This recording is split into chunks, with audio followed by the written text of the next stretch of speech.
Okay, here we are on our last work session, School Fee Reduction Program, Incentive Program Alignment, and Council Direction. So we'll work on our council direction. Yes, please go ahead. Thank you, Chair. For the record, I'm Jennifer Coker, Deputy Director of Public Works, and I'm here today with Devin Rostaffer, Division Manager. If we could have the next slide, please. And why we're here today is when the clean water fee was renewed for 25 through 29, the school fee incentive reduction program was not continued. When the school fee increases went out in 25, there was renewed interest in this program, and there is currently no authority or funding for these incentive reductions. Why we're here today is we do need council's policy direction on how they would like to approach future incentives as a tool. And so with that, I'm going to hand this over to Devin. We have a recap of what's happened before, and then we're going to offer some policy directions, and we're looking for your insight to make sure we're on the right track. Devin. Great. Thank you, Jenny. For the record, my name is Devin Rostaffer. I'm the Clean Water Division Manager in Public Works. So just a quick outline of our presentation. I'm going to provide a brief overview of the former school fee reduction program, which has historically been our only fee reduction incentive program that Clean Water has provided.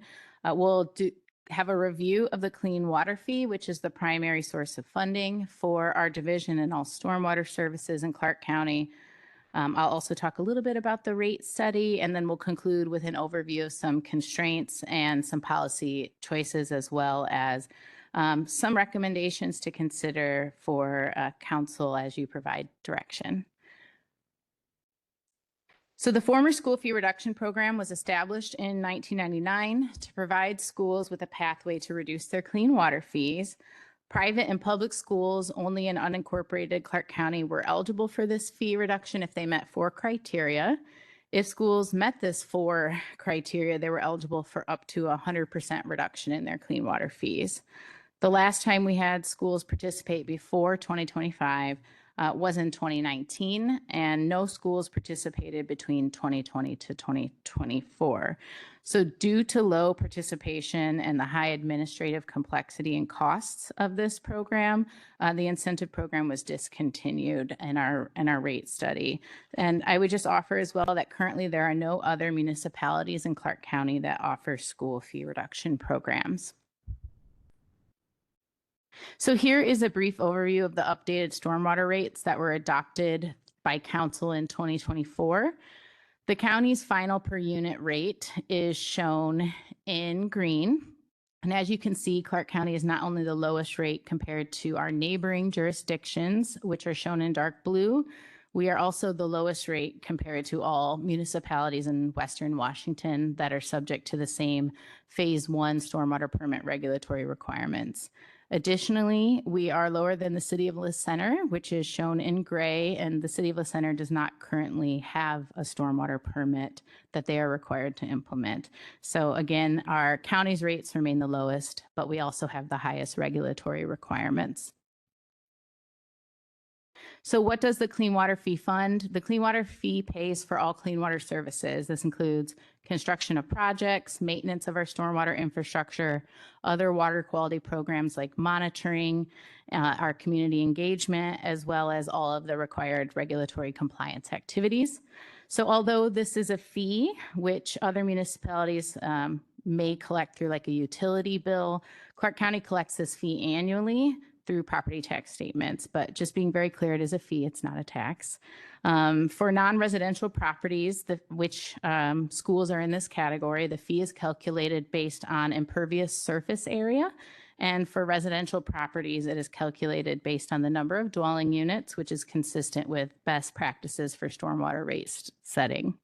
So on the next slide, while the Clean Water Division has only historically offered this one fee reduction incentive program, the assessor's officer does have other equity programs in place for that clean water ratepayers qualify for.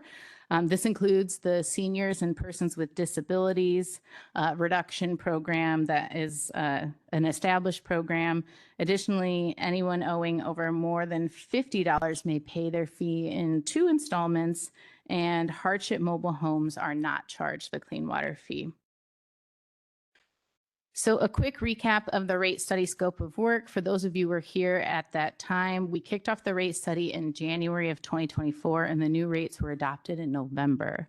Therefore, this project was completed in a very tight, expedited timeline due to urgent funding needs. The Clean Water Division was anticipating a fund balance depletion without a fee increase, and all of the services we provide are required, so a fee increase was essential. However, due to the condensed timeframe, the scope of work was only focused on rate setting, and only one chapter of the Clean Water Fee Code was updated that contained the rate structure to get those new rates in place, with the intent to update other chapters after adoption of the increased fees.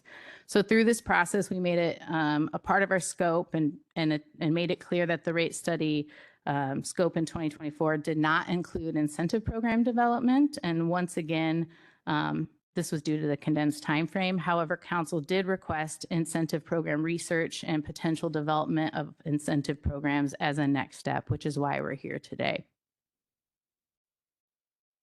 To conclude my portion of the presentation, this slide is really shared as a reference of the assumptions that went into the rate study regarding revenue needs, as well as assumptions around additional revenue the division considered in the rate study, that is revenue that is not provided by rates, such as grant funding, spending down our fund balance, a loan. And within these assumptions, the cost to administer the school fee reduction programs were not built into our revenue needs over the next 5 years, and the potential lost revenues from issuing incentives to ratepayers was also not included. Therefore, providing these incentives to ratepayers could actually cause a revenue shortfall. And the only way to address that would be to consider increasing rates to ensure cost recovery of the program or reducing the services that our division provides. At this time, I will hand it over to Jenny to wrap us up. Thanks, Devin. So what changed? So prior to 2025, there was no school participation in the school fee incentive reduction program.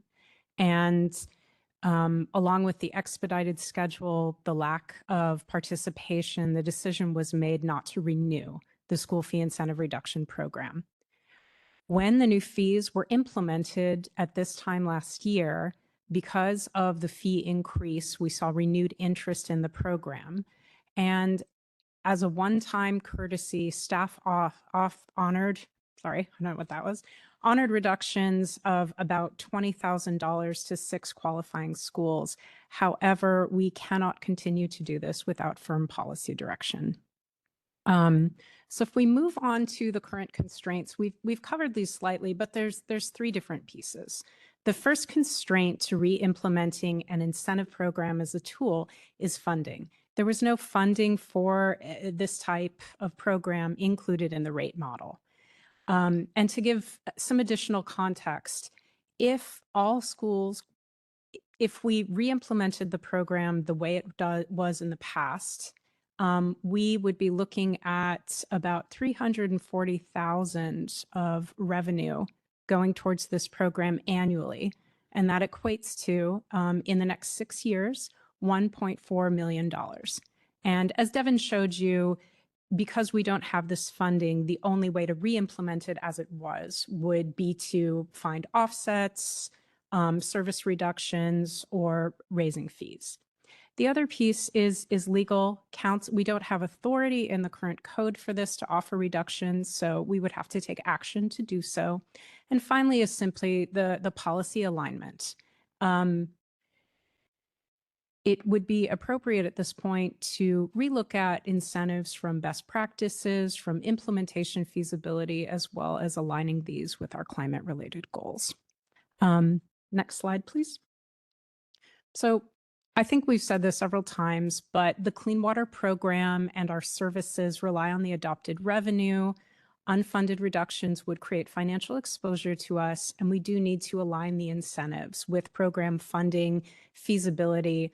The other point we'd like to make is City of Vancouver does have an incentive program around rainwater harvesting, and this aligns with the comprehensive plan climate goals. So we do see, as we pull back, a need to look at incentives more broadly to align with City of Vancouver and other best practices. So moving forward, the pathway to reinstate this program is straightforward. There is no statutory requirement that programs be adopted into code. So council could adopt incentives if they so choose in the future via ordinance or resolution. And we have emphasized that we do need to incorporate program cost recovery into the clean water fee. And some options would be a fee increase to cover the cost of incentives, reductions of non-mandated services. However, good governance would require us to go out to the community and communicate if there were these reductions, or cap the fee reduction amount. An example could be looking at what was done informally last year, around $20,000, though I would emphasize this is just a few thousand for schools, so it's a fairly small amount. So the policy choices that we see before council now, option A is to maintain the current fee structure. No incentive reductions, continue with the fee as adopted. Option B would be to reinstate a limited program constrained to last year's scale. This would require us to identify offsets. And again, this would be very limited compared to how this was applied in the past. As you recall, if all school fees qualified for this, we would be looking at $370,000. And what we did informally offer last year was $20,000. And then option C is explore incentive options, study peer agencies, align with climate goals, model the fiscal impacts, and return to council with different policy options and recommendations. In our opinion that we're offering to you as staff for your consideration, again, this is your choice, is we feel that option C, exploring incentive options, is in alignment with council direction and policy from 2024. And in this case, we would study incentives for best practices, not just for schools, but for all commercial and industrial and single family, and return to council with options for consideration. And that concludes our presentation. So we're truly looking for today, are we on the right path? Which path should we follow? Okay, council, go ahead. Yeah, thanks for this. I'm leaning to C, but I didn't hear any discussion about what the schools had to do, what the requirements of the schools were, and if we're getting any bang for the buck on cleaning the water through those incentives, if they are if you think they are effective incentives or not, that would help me decide. Thank you for your question. So there are 4 criteria that schools must meet in order to qualify. The first is that they have to pass an annual stormwater facility inspection, which is something that they're already required to do under our stormwater permit, and our staff complete those inspections. Additionally, they're required to have all of their staff participate in trainings on how to complete stormwater facility maintenance. Those trainings are provided by our staff. Third is that schools must disseminate a stormwater message to their greater school population. This message is often developed by our clean water staff. And finally, they must participate or administer a qualifying education program. And many of those qualifying programs are funded also by the Clean Water Division. Most clean water fee reductions programs focus on reducing imperviousness, which is how the fee is calculated. Reduction in imperviousness would reduce the fee, or managing stormwater above what is required. So and we just talked about our code and manual, all new and redevelopment projects in Clark County over a certain square footage, they have to build engineered stormwater facilities. A lot of municipalities, if you build facilities above the minimum requirements to manage stormwater or take stormwater from a public right-of-way, for example, they will look at fee reductions for going above and beyond what's required. My opinion would be that, because the fee is based off imperviousness and we manage stormwater because of imperviousness, that our program reduction should be proportionate to the impacts and result in reduced imperviousness or increased management of stormwater, because ultimately anything that runs off, that is what our clean water fee pays to manage, and that is why we construct infrastructure. So those are the types of programs that I would recommend we take a closer look at. Okay, so you're saying that the 4 things that the schools have to do right now might not be the most effective in the toolbox. And that's why maybe we should look at other options and see.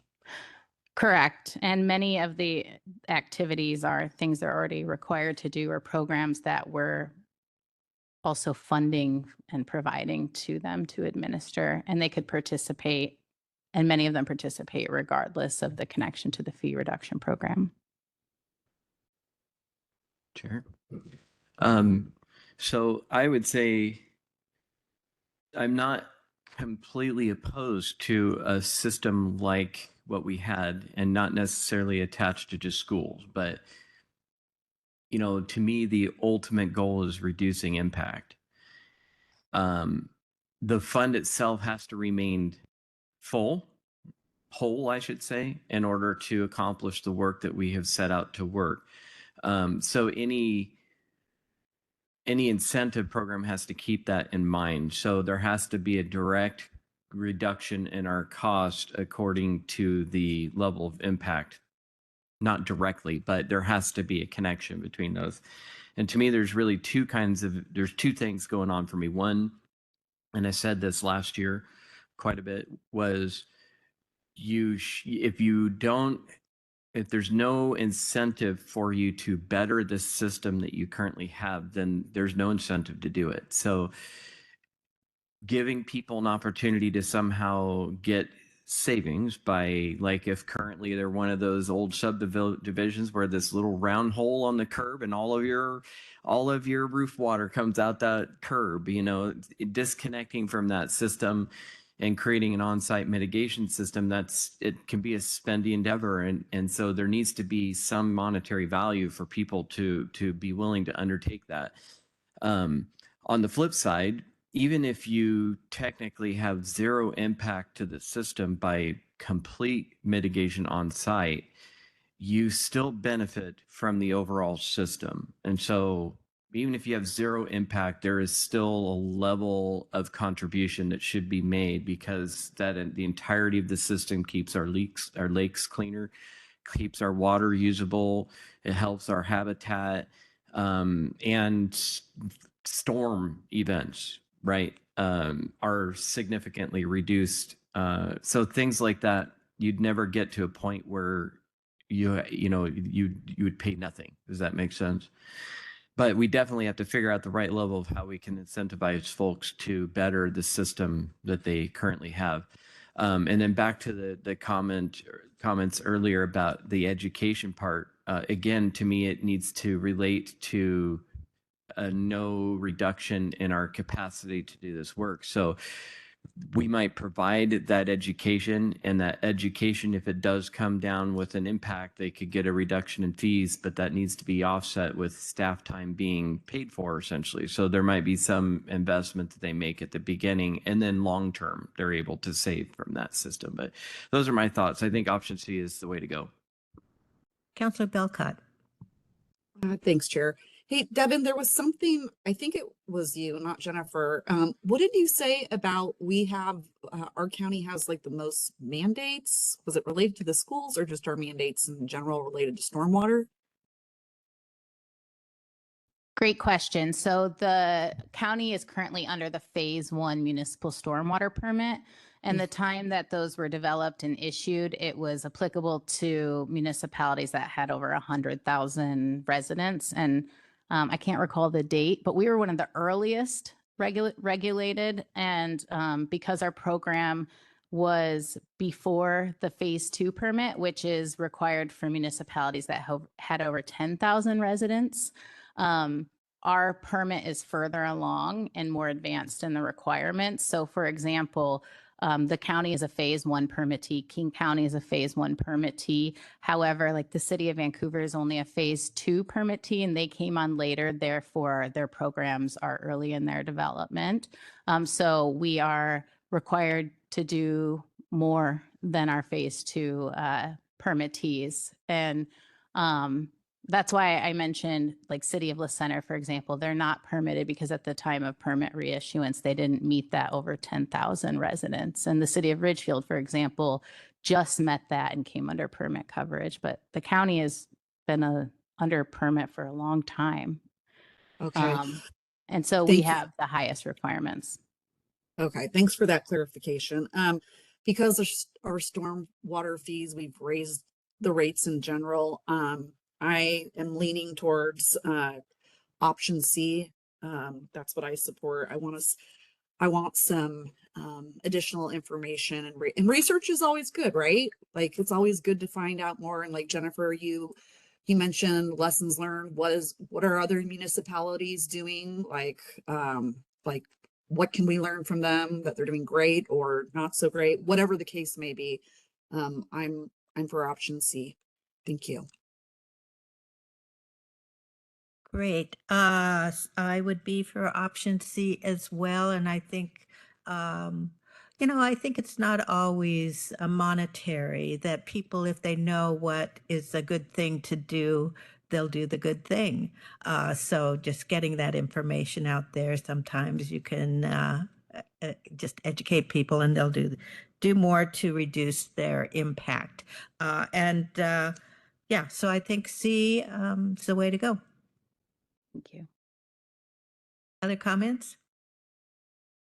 Is that enough direction? It is. Thank you so much for listening to us and providing your feedback. We will implement option C, do some research and report back. Thank you. Thank you. Thank you. Really quick, I just Yes, want go ahead. for the record, I also support option C. You laid this out really well for us, so I appreciate that. Thank you for your time. Okay, so that concludes our work sessions and we will adjourn and come back this afternoon for council time. Thank you.